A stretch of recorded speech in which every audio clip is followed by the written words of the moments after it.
আসসালামু আলাইকুম। আমি হুমায়রা তারান্নুম। আজকে আমাদের অনলাইন ক্লাসে আমরা মেরিন ইন্স্যুরেন্সের কোয়েশ্চেন এন্ড আনসার এনালাইসিস করব। হ্যাঁ? এতদিন আমরা মেরিন ইন্স্যুরেন্সের যাবতীয় টপিকগুলো এনালাইসিস করেছি, পড়েছি, বোঝার চেষ্টা করেছি। আজকে আমরা কিভাবে কোয়েশ্চেন হয়, সিকিউ বা সৃজনশীল প্রশ্নগুলো কিভাবে হয় এবং এর উত্তরগুলো কিভাবে দিতে হবে সেই বিষয়টা নিয়ে আলোচনা করব। আমাদের সৃজনশীল প্রশ্ন হয় 10 নম্বরের জন্য। এখানে আমাদের প্রশ্নটি 4 ভাগে বিভক্ত। প্রথমটি হচ্ছে জ্ঞানমূলক, সেকেন্ডটি অনুধাবনমূলক, যেটা নাম্বার বা মান হচ্ছে প্রশ্নমান প্রথমটার হচ্ছে 1 এবং অনুধাবনমূলকের জন্য প্রশ্নমান হলো 2। 3 নাম্বার হচ্ছে প্রয়োগ স্তর, যেটার প্রশ্নমান 4, 3 এবং 4 নাম্বার হলো উচ্চতর দক্ষতা, যেটা প্রশ্নমান হয় 4। হ্যাঁ, 4, 3, 2, 1 মিলে টোটাল 10 নম্বরের প্রশ্ন। আর আমরা আমরা আগে থেকেই জানি যে জ্ঞানমূলকে এক লাইনে উত্তর দিতে হয়, যেটা একটা এমসিকিউ এর মতো কোয়েশ্চেন হতে পারে যে নৌ বিমা কত সালে প্রতিষ্ঠিত হয়, অথবা জেটিসন কাকে বলে। জাস্ট এক লাইন বা 2 লাইনের প্রশ্নের উত্তর। অনুধাবনমূলক একটু বিস্তারিত। আজকে আমরা বেসিক্যালি আলোচনা করব প্রয়োগ স্তর এবং উচ্চতর দক্ষতা নিয়ে। ঠিক আছে? ঠিক আছে। প্রয়োগ স্তরটা কি জিনিস? প্রয়োগ স্তর হচ্ছে কি, প্রশ্ন পড়ে আমাদের উদ্দীপক থেকে বুঝতে হবে উদ্দীপকের কোন টপিক বা কোন বিষয়টি এখানে এনালাইসিস করতে বলা হয়েছে, কিছুটা ব্যাখ্যা করতে বলা হয়েছে। তো আমরা চেষ্টা করব প্রয়োগ স্তরের উত্তরটিকে 3 ভাগে ভাগ করতে, একটা 3টা প্যারায় আনসার করতে। প্রথম প্যারায় এক্স্যাক্টলি প্রশ্নের উত্তর যেটা চেয়েছে সেটা 2 থেকে 3 লাইনের মধ্যে ব্যাখ্যা করব। সেকেন্ড প্যারায় এই যে ব্যাখ্যাটা উদ্দীপকের সাথে কোন লাইনের মাধ্যমে আমি বুঝতে পেরেছি যে উদ্দীপকের এই স্টেম বা উদ্দীপকের এই লাইনের মাধ্যমে আমি বুঝতে পেরেছি যে সেকেন্ড প্যারাটাতে একটু ব্যাখ্যা করা হবে, এবং থার্ড প্যারায় আমরা একটা কনক্লুশন। ওকে, আচ্ছা আসো আমরা নমুনা প্রশ্ন 2 নাম্বারটা একটু পড়ি। উদ্দীপকে কি বলেছে?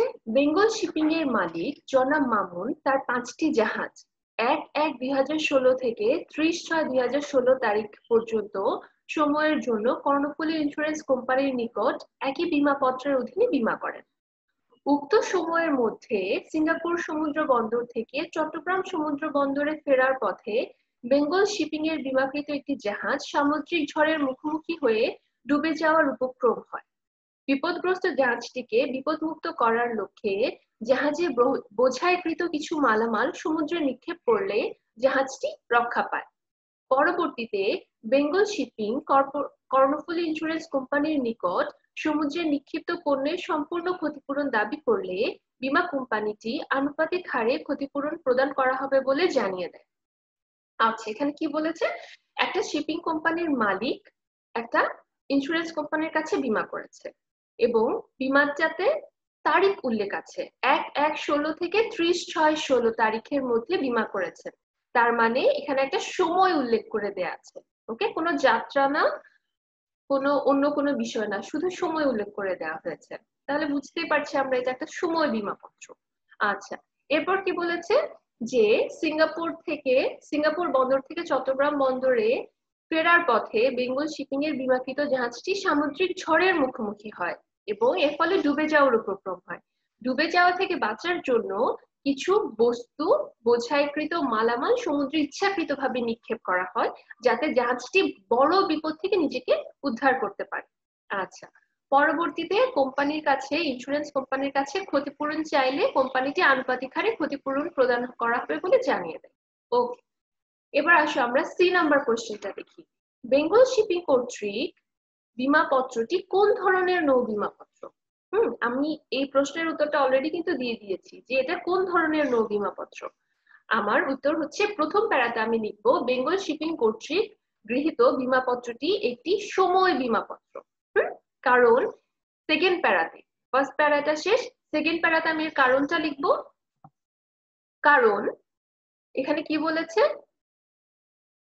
ভাসমান বীমাপত্র। আচ্ছা ঠিক আছে, সময় বীমাপত্রের সাথে ভাসমান বীমাপত্র হবে।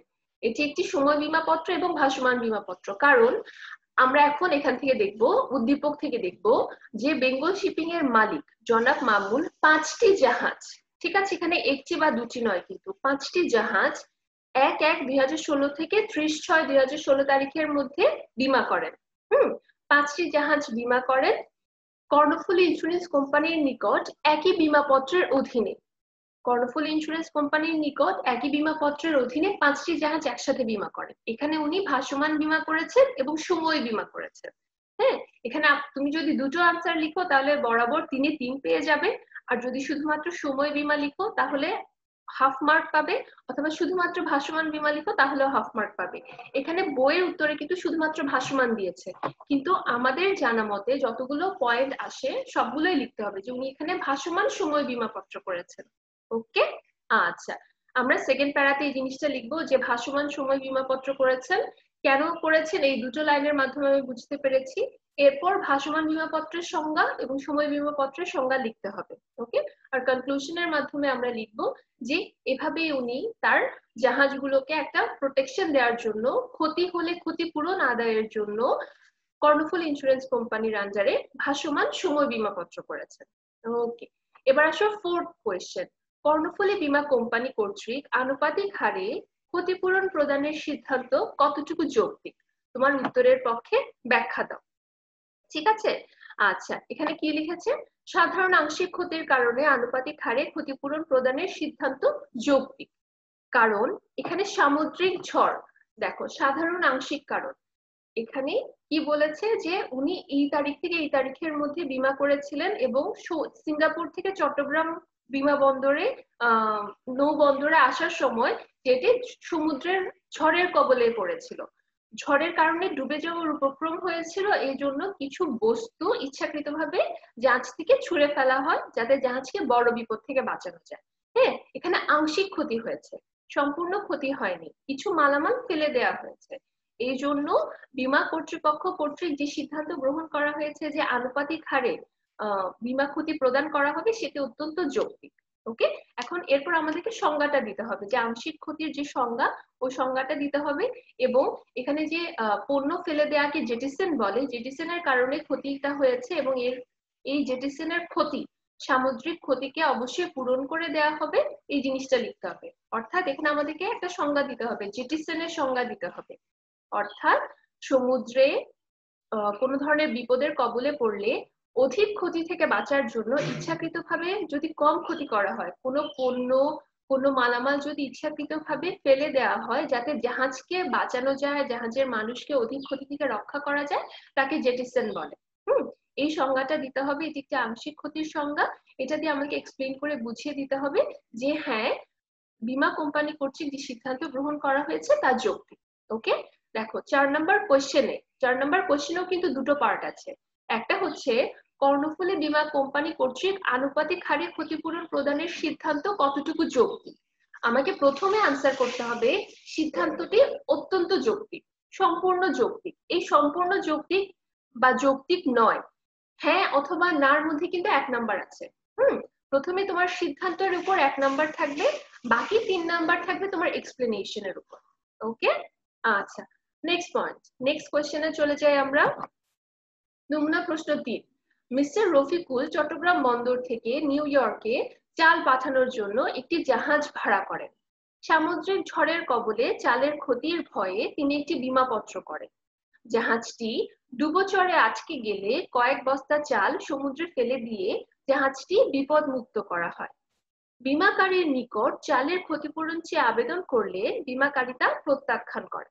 আচ্ছা, এখানে কি হয়েছে? একজন নিউ ইয়র্কে চাল পাঠানোর জন্য জাহাজ ভাড়া করেন এবং জাহাজ ভাড়ার পর তিনি ওটা বীমা করেন। বীমা করেন কিসের জন্য?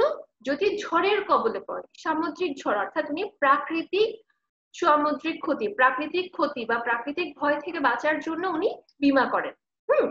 কিন্তু ওনার জাহাজটি সামুদ্রিক ঝড়ে পড়ে না, জাহাজটি ডুবোচরে আটকে যায়। ওকে, ডুবোচরে আটকে যায়, এই কারণে কয়েক বস্তা চাল নষ্ট হয়ে যায় এবং জাহাজ থেকে কয়েক বস্তা চাল ফেলে দিতে হয়।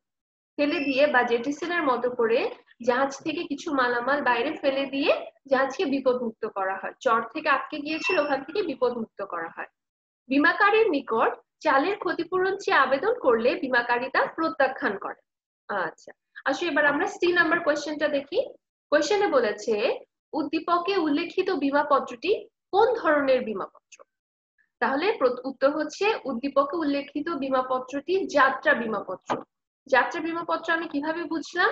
যাত্রা বীমাপত্র বুঝেছি চট্টগ্রাম বন্দর থেকে নিউ ইয়র্ক বন্দরে চাল পাঠানোর জন্য জাহাজ ভাড়া করেন এবং বীমা করেন। অর্থাৎ উনি একটা যাত্রার জন্য বীমা করেন, এখানে কোনো সময় উল্লেখ নেই বা একাধিক জাহাজের কথা উল্লেখ নেই, এই কারণে এটাকে বলা হচ্ছে যাত্রা বীমাপত্র। ওকে, এরপর আমরা সেকেন্ড প্যারাতে যাত্রা বীমাপত্রের সংজ্ঞা দিব এবং এটা এক্সপ্লেইন করবো যে আমরা কিভাবে বুঝতে পেরেছি। আচ্ছা, 3 নাম্বার কোয়েশ্চেন, সরি 4 নাম্বার বা উচ্চতর দক্ষতার কোয়েশ্চেন কি বলেছে, মিস্টার রফিকুল কি সমুদ্রে ফেলে দেয়া চালের ক্ষতিপূরণ পাবেন, ব্যাখ্যা করো। আচ্ছা, ক্ষতিপূরণ কি পাবেন, প্রথম একটা কোয়েশ্চেন, পাবেন কি পাবেন না, ইয়েস অর নো। হ্যাঁ, আমরা প্রথমে উত্তর দিব যে মিস্টার রফিকুল যে ক্ষতি হয়েছে, মিস্টার রফিকুল কি সমুদ্রে ফেলে দেয়া চালের ক্ষতিপূরণ পাবেন কিনা।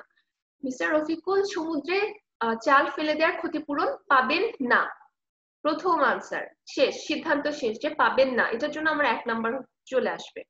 এরপর সেকেন্ড প্যারাতে আমি ব্যাখ্যা করব কেন পাবেন না, কারণ এখানে ব্যক্ত শর্ত বা প্রত্যক্ষ কারণ লঙ্ঘিত হয়েছে। কোশ্চেনের আনসার হচ্ছে কেন পাবেন না সেটা এক্সপ্লেন করছি, এখানে প্রত্যক্ষ কারণ লঙ্ঘিত হয়েছে। প্রত্যক্ষ কারণের সংজ্ঞা দিতে হবে। প্রত্যক্ষ কারণ কি জিনিস, যখন বীমা করা হয়, বীমাকারী যে কারণে বীমা করছেন, যে ক্ষতির সম্মুখীন হতে পারেন সেই ভয়ে বীমা করছেন, সেটাকে বলা হয় প্রত্যক্ষ কারণ। এবং ওই কারণে, যে কারণে বীমা করা হয়েছে, ওই কারণে ক্ষতি সংঘটিত হলেই শুধুমাত্র বীমার ক্ষতিপূরণ পাওয়া যায়।